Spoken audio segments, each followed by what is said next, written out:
CM Bhajanlal Sharma ने रेंगर महासभा सम्मेलन में संत आत्माराम लक्ष्य के पैनोरमा की घोषणा की है। मुख्यमंत्री भजनलाल शर्मा ने बुधवार को बिड़ला सभागार जयपुर में आयोजित अखिल भारतीय रेंगर महासभा के प्रतिनिधि सम्मेलन एवं अभिनंदन समारोह को संबोधित किया। इस अवसर पर उन्होंने समाज की सांस्कृतिक विरासत, समरसत्ता और सामाजिक उत्थान में योगदान देने वाले संत आत्माराम लक्ष्य के योगदान को रेखांकित करते हुए उनके नाम पर पैनोरमा निर्माण की घोषणा की। मुख्यमंत्री शर्मा ने कहा कि संत आत्माराम लक्ष्य ने समाज में समरसत्ता, समानता और आध्यात्मिक चेतना का प्रकाश फैलाया है। उनके विचार आज भी लोगों को प्रेरित करते हैं। ऐसे महान व्यक्तित्व की स्मृति में पैनोरमा का निर्माण न केवल श्रद्धांजलि होगी बल्कि नई पीढ़ी को उनके विचारों से जोड़ने का एक माध्यम भी बनेगा। उन्होंने महासभा के प्रतिनिधियों को समाज के कल्याण हेतु कार्य करते रहने का आह्वान किया और सरकार की ओर से सामाजिक एवं आर्थिक रूप से पिछड़े वर्गों के कल्याण के लिए निरंतर प्रयासरत रहने की बात कही। समारोह में विभिन्न राज्यों से आए प्रतिनिधियों ने मुख्यमंत्री का अभिनंदन किया और समाज हित में चल रही योजनाओं व पहल का स्वागत किया। बोलिए भारत माता की। अभी इस कार्यक्रम में राजस्थान के लोग तो हैं ही, लेकिन इसमें दूसरे प्रदेशों के भी हैं, तो ये आवाज राजस्थान के हर कोने में भी पहुंचनी चाहिए और दूसरे प्रदेशों में पहुंचनी चाहिए। इसलिए जोर से बोलेंगे, बोलिए भारत माता की, भारत माता की, भारत माता की। संत जीवाराम जी महाराज की, संत जीवाराम जी महाराज की, संत आत्माराम जी लक्ष्य जी की, संत आत्माराम जी लक्ष्य जी की, संत आत्माराम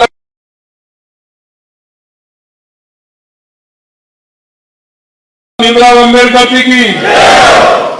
आज के इस अखिल भारतीय रेंगर महासभा प्रतिनिधि सम्मेलन में कार्यक्रम में उपस्थित जिनको अभी आपने सुना, ऐसे दिल्ली से सांसद और मेरे मित्र भाई योगेंद्र चांदोलिया जी, विधायक हमारे राम साहेब वर्मा जी, अखिल भारतीय रेंगर महासभा के राष्ट्रीय अध्यक्ष, एक बार नहीं 2 बार, क्योंकि उनकी सरलता, उनकी सौम्यता और समाज के प्रति, राष्ट्र के प्रति उनकी जो भावना है, ये उसी का परिणाम है। ऐसे हमारे श्री BL नवल साहब, राष्ट्रीय उपाध्यक्ष सीताराम जी मौर्य साहब, संयोजक हमारे युवा राम अवतार कुलदीप जी, सह संयोजक SN भौतपुरिया जी, भाजपा की प्रदेश मंत्री मेरी छोटी बहन स्टेफी चौहान, अखिल भारतीय रेंगर महासभा के पूर्व अध्यक्ष डॉक्टर SK मोहनपुरिया जी, विवेक खोलिया जी, पूर्व उपाध्यक्ष SC आयोग के, और मेरे सामने राजस्थान के कोने कोने से आए मेरे सभी भाई और बहनों, सबसे पहले तो मैं आप सभी का वंदन करता हूं, अभिनंदन करता हूं, आप सभी को मैं प्रणाम करता हूं, क्योंकि आप पूरे राजस्थान से चल करके राजस्थान की राजधानी जयपुर में आए हैं और मैं यहां रहता हूं, इसलिए मेरा दायित्व बनता है कि मैं आप सभी का स्वागत और अभिनंदन करूं। आप सभी का बहुत बहुत स्वागत, बहुत बहुत अभिनंदन। अखिल भारतीय प्रतिनिधि सम्मेलन में आमंत्रित करने के लिए भी मैं अखिल भारतीय रेंगर महासभा का आभार व्यक्त करता हूं। इस अवसर पर सम्मानित किए जा रहे विभिन्न क्षेत्रों के सफल व्यक्तित्व एवं राष्ट्रीय स्तर पर खेल उपलब्धियों प्राप्त करने वाले खिलाड़ियों को भी मैं बहुत बहुत बधाई देना चाहता हूं। आप ये हैं जो समाज और देश की तस्वीर बदल रहे हैं, और ये मैं ऐसे नहीं कह रहा, क्योंकि ये जो संगठन है ये आजादी से पहले बना हुआ है। 2044 का संगठन है, 1944 1944 में बना हुआ संगठन है, आजादी से पहला बना हुआ संगठन है। मेरे भाइयों बहनों, मैं आपसे एक ही बात कहना चाहता हूं कि समाज का राष्ट्र के प्रति, आजादी की लड़ाई के प्रति हमारे लोगों का इतना बड़ा सहयोग रहा। आप लोगों ने, हमारे उन पूर्वजों ने आजादी की लड़ाई में बढ़ चढ़ के हिस्सा लेने वाले थे। मैं ऐसे उन सभी को भी प्रणाम करता हूं। यह समाज हमेशा समाज हित की, राष्ट्र हित की बात करता है। हमेशा आप लोगों ने समाज की और राष्ट्र की परवाह करते हुए आगे बढ़े हैं और इसलिए मैं आप सभी को बधाई भी देता हूं, क्योंकि आप देख रहे हैं देश के यशस्वी प्रधानमंत्री नरेंद्र मोदी जी के नेतृत्व में देश का हर वर्ग, हर जाति, हर समाज उन्नति कर रहा है। यह मैं आपसे सीधे कहना चाहता हूं। अगर 2014 के बाद देश के अंदर जो परिवर्तन आप देख रहे हैं वो आप अपने आप में स्वयं महसूस कर रहे हो। 2014 के बाद का परिवर्तन, क्या हमारी गरीब कल्याण की योजनाएं हैं, क्या हमारे प्रदेश का, देश का विकास हो, चाहे हमारा बढ़ता हुआ दुनिया में भारत का सम्मान हो, ये 2014 के बाद आप देख रहे हैं। और यही नहीं, देश के अंदर आतंकवादी आते थे, घटना करके चले जाते थे, यहां तक कि सैनिकों के सिर काट करके भी ले जाते थे। लेकिन मैं आपको इतना बताना चाहता हूं कि 3 घटना हुई है, आप उनको देख सकते हैं, चाहे पुरी हो, पुलवामा हो या 22 अप्रैल को पहलगाम की घटना हो। मेरे भाइयों और बहनों, हमारे देश की सेना ने अंदर घुस के मारने का काम किया, अंदर घुस के मारने का काम किया। और आपने देखा होगा 22 तारीख पहलगाम की घटना हुई। हमारे देश के यशस्वी प्रधानमंत्री नरेंद्र मोदी जी ने कहा कि निश्चित रूप से इसका बदला लेंगे और ऑपरेशन सिंदूर, क्योंकि जिन माता बहनों की मांग उजाड़ने का काम किया था, उनको सबक सिखाने का काम भी किया और उसका नाम भी, क्योंकि ये सिंदूर हमारी माता बहनों, हमारी संस्कृति, हमारे विचार का प्रतीक है, ये हमारी माता बहनों का सम्मान है और उस सम्मान के लिए ऑपरेशन सिंदूर नाम रखा। और 6 और 7 तारीख की रात को उन ठिकाने, जो आतंकवादी ठिकाने थे, सीधा उन पर हमारे देश की सेना ने और देश के वैज्ञानिकों ने उस पर पूरी तरह से आतंकवादी अड्डों को समाप्त कर दिया और उन आतताइयों को और आतंकियों को सबक सिखाने का काम हमारे देश की सेना ने किया। मैं ये सारी बातें आपको इसलिए कहना चाहता हूं कि देश के अंदर जो परिवर्तन आप देख रहे हैं, और ये भी आपने देख लिया, यह पाकिस्तान ने नहीं, पूरे विश्व ने देखा है कि भारत महाशक्ति बनने वाला है, भारत महाशक्ति है, इसके आगे किसी की पार पड़ने वाली नहीं है। ये हमारी सेना ने और हमारे वैज्ञानिकों ने बता दिया। मेरे भाइयों, इस देश को बनाने में रैगर समाज का बहुत बड़ा योगदान है, क्योंकि हमारे आत्माराम लक्ष्य जैसे संतों का मार्गदर्शन हर समय मिला है और उन्होंने देश की संस्कृति और देश के विचार के लिए उन्होंने काम किया है। और इसलिए मैं आपसे कहना चाहता हूं कि आप देख सकते हैं, बाबा साहब भीमराव अम्बेडकर जी ने जिस समतामूलक और शिक्षित समाज की परिकल्पना की थी, उसे माननीय मोदी जी ने साकार करने का काम किया है। पहले सिर्फ गरीबी हटाओ के नारे लगते थे, लेकिन 2014 के बाद जितनी गरीब कल्याण की योजनाएं आई हैं, आप देख सकते हैं, उनके बारे में भी मैं आपको थोड़ा सा बताऊंगा। और मैं इतना भी कहना चाहता हूं, इस पावन अवसर पर भारत मां के महान सपूत, संविधान निर्माता भारत रत्न बाबा साहब को भी मैं नमन करता हूं कि उन्होंने हमारे संविधान का निर्माण किया। साथियों, इस देश और प्रदेश में ही नहीं, बाबा साहब को दुनिया भर में बहुत आदर से देखा जाता है। पिछले साल राजस्थान के लिए निवेश यात्रा के लिए मुझे लंदन जाने का मौका मिला।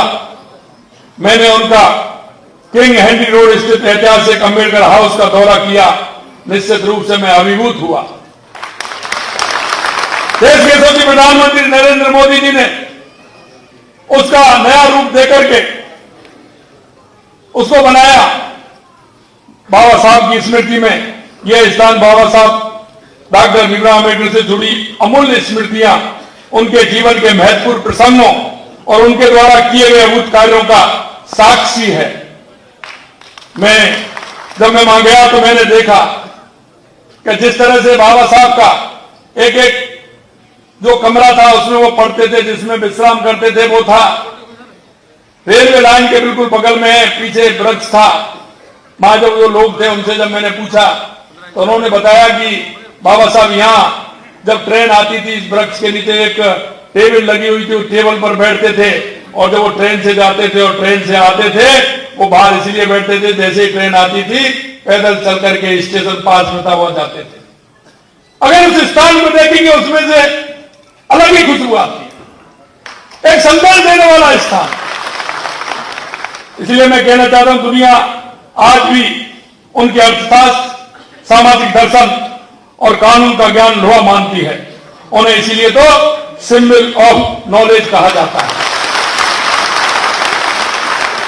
उन्होंने दुनिया का सबसे बड़ा संविधान देकर भारत को सबसे बड़ा लोकतंत्र बनाया। संविधान के प्रारूप समिति के अध्यक्ष के रूप में संविधान निर्माण में अमूल्य योगदान की वजह से हम उन्हें भारतीय संविधान के निर्माता के रूप में भी याद करते हैं। उन्होंने महिला सशक्तिकरण, श्रम सुधार जैसे हर क्षेत्र में उन्होंने महत्वपूर्ण योगदान दिया, लेकिन आजादी के बाद एक लंबे अरसे तक उन्हें सम्मान नहीं मिल पाया जो उन्हें मिलना चाहिए था। मित्रों, मैं कहना चाहता हूं जिन लोगों ने बाबा साहब के साथ 4 दशक तक उनको कोई सम्मान नहीं मिला, जब केंद्र में भारतीय जनता पार्टी नीति सरकार आई तो बाबा साहब को भारत रत्न मिला, भारत रत्न मिला। क्योंकि वो लोग तो बाबा साहब की उस विरासत को मिटाना चाहते थे। चुनाव भी नहीं लड़ने दिया, टिकट भी नहीं दिया। अगर निर्दलीय चुनाव लड़ा तो उनको हराने का काम जिन लोगों ने किया वो आपको पता है। ये दुखद है कि जब डॉक्टर बाबा साहब अम्बेडकर जीवित थे तब तक उन्हें कोई सम्मान नहीं दिया गया। अफसोस की बात है कि जैसा मैं बता रहा 4 दशक बाद भी नहीं दिया। हमारे आने वाले पीढ़ी इस महापुरुष के कार्यों में जाने और उनके विचारों को समझे, इसके लिए हमारे यशस्वी प्रधानमंत्री नरेंद्र मोदी की पहल पर ही बाबा साहब अम्बेडकर के जीवन से जुड़े 5 महत्वपूर्ण स्थानों को पंच तीर्थ के रूप में विकसित करने का काम किया है। इन पंच तीर्थों में बाबा साहब की जन्मस्थली मऊ, दीक्षा भूमि नागपुर, महापरिनिर्वाण भूमि दिल्ली, चैत्य भूमि मुंबई और शिक्षा भूमि लंदन को इसमें शामिल किया गया है। और आपको मैं एक बात और कहना चाहता हूं, जिस दिन बाबा साहब ने संविधान का प्रारूप बना करके दिया था और उनको बनाया था प्रधानमंत्री नरेंद्र मोदी जी ने 26 नवंबर को बाबा साहब को सम्मान देते हुए संविधान दिवस के रूप में मनाने की शुरुआत की और बाबा साहब को देशवासियों के तरह से सच्चा सम्मान दिया गया। पहली बार आदरणीय नरेंद्र मोदी जी ने बाबा साहब के योगदान, उनके विचारों को सही स्वरूप में दुनिया के सामने रखने का काम किया। और आज भी आप देखते हैं, सबसे पहले जो मैं कहना चाहता हूं कि बाबा साहब की पवित्र भावनाओं के अनुरूप ये आगे बढ़ रहा है। 2014 में सत्ता संभालते ही बाबा साहब की विरासत और आजाद भारत को लेकर देखे गए उनके सपनों को साकार करने में कोई कसर नहीं छोड़ी। गरीब, वंचित, महिला उत्थान के लिए लगातार वो काम कर रहे हैं। बाबा साहब ने लिखा है कि इन चारों का उत्थान होगा तो हमारे देश का उत्थान होगा, हमारे प्रदेश का उत्थान होगा। उसमें उन्होंने कहा है कि हमारी महिला का उत्थान होगा तो हमारे देश का, प्रदेश का उत्थान होगा, हमारे युवा का उत्थान होगा तो हमारे देश और प्रदेश का उत्थान होगा, हमारे किसान का उत्थान होगा तो हमारे देश और प्रदेश का उत्थान होगा, अगर हमारे गरीब का उत्थान होगा तो हमारे देश और प्रदेश का उत्थान होगा। इसलिए मैं कहना चाहता हूं कि हमने 4 जातियों में देश के यशस्वी प्रधानमंत्री नरेंद्र मोदी जी ने तो बाबा साहब ने कहा है उसको प्रारूप देने का काम किया है। इसलिए मैं आज आपसे इतना ही कहना चाहता हूं कि चाहे हमारी राजस्थान की सरकार हो या हमारी केंद्र की सरकार हो, हम युवा, महिला, किसान, मजदूर, गरीब उनको लेकर के हम काम कर रहे हैं। और मैं ये भी आपको कहना चाहता हूं कि लगातार हमने जिस तरह की योजना बनाई है, चाहे हमारी पेंशन योजना हो, चाहे हमारी पालनहार योजना हो, ज्यादा मैं करूंगा तो समय ज्यादा लगेगा। और आपने देखा होगा पहली बार विमुक्त घुमंतु और घुमंतु समुदाय के कल्याण के लिए दादू दयाल घुमंतु सशक्तिकरण योजना का काम किया, जिसके लिए 60 करोड़ रुपए तो उनके खर्च किए, लेकिन उनको लगभग 26,000 लोगों को पट्टे देने का काम, जिनके पास कोई स्थान नहीं था रहने के लिए, ये भी हमारे राजस्थान की सरकार ने किया। कहीं उनको रहने के लिए स्थान नहीं था, वो अपना मकान नहीं बना सकते, पॉइंटर घूमते थे। इसलिए मैं ये भी कहना चाहता हूं, डॉक्टर भीमराव अम्बेडकर विधि विश्वविद्यालय जयपुर के तहत Ambedkar institute of constitutional study research की शुरुआत भी हमने की गई है। हमारी सरकार द्वारा प्रदेश में अनुसूचित जाति, अनुसूचित जनजाति, ओबीसी, कमजोर वर्ग, दिव्यांगों को संबल देने का काम भी हमने किया है। मैं आपको इतना ही कहना चाहता हूं, बाबा साहब भीमराव अम्बेडकर के पंचतीर्थ भ्रमण यात्रा का भी हमने कार्यक्रम बनाया है, जिसमें जाकर के उनके देश में जो हमारे स्थान है उनको जाकर के देख सकते हैं और उनसे जुड़ सकते हैं। अंत में मैं इतना कहना चाहता हूं, अखिल भारतीय रैगर महासभा ने कुछ मांग मेरे सामने रखी।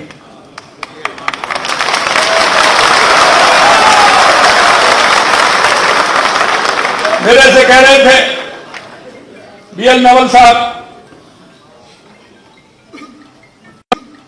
कि संत आत्माराम लक्ष्य जी के लिए आप जमीन दे दीजिए। मैंने कहा जमीन नहीं, जमीन भी देंगे और पैनोरमा भी बनवाएंगे।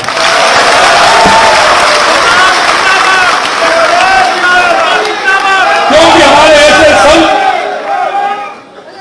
ऐसे संत जिन्होंने इस देश की संस्कृति, देश की विरासत, हमारी सनातन विचार को लेकर के उन्होंने काम किया है। मैं ऐसे संत आत्माराम जी लक्ष्य जी को प्रणाम करता हूं, नमन करता हूं। उनका संदेश सभी जगह जाए, इसके लिए पैनोरमा बनवाया जाएगा।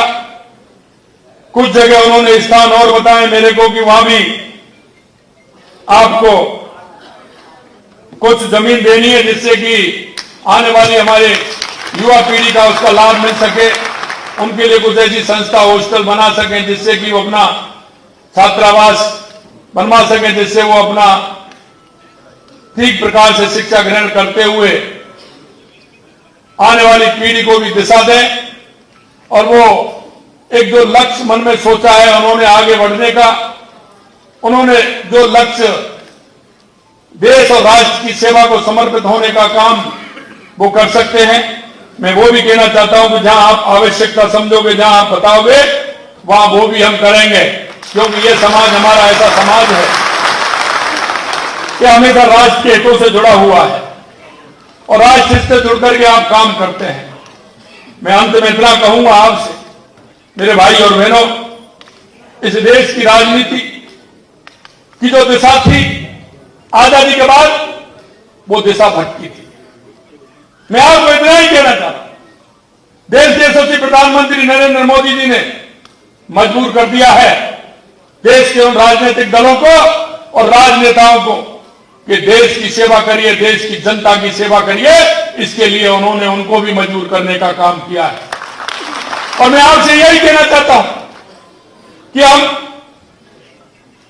हर व्यक्ति की, युवा, किसान, महिला, मजदूर, हमारी सरकार जो लक्ष्य को लेकर के चलती है, बाबा साहब भीमराव अंबेडकर जी के अंत्योदय को लेकर के चलती है।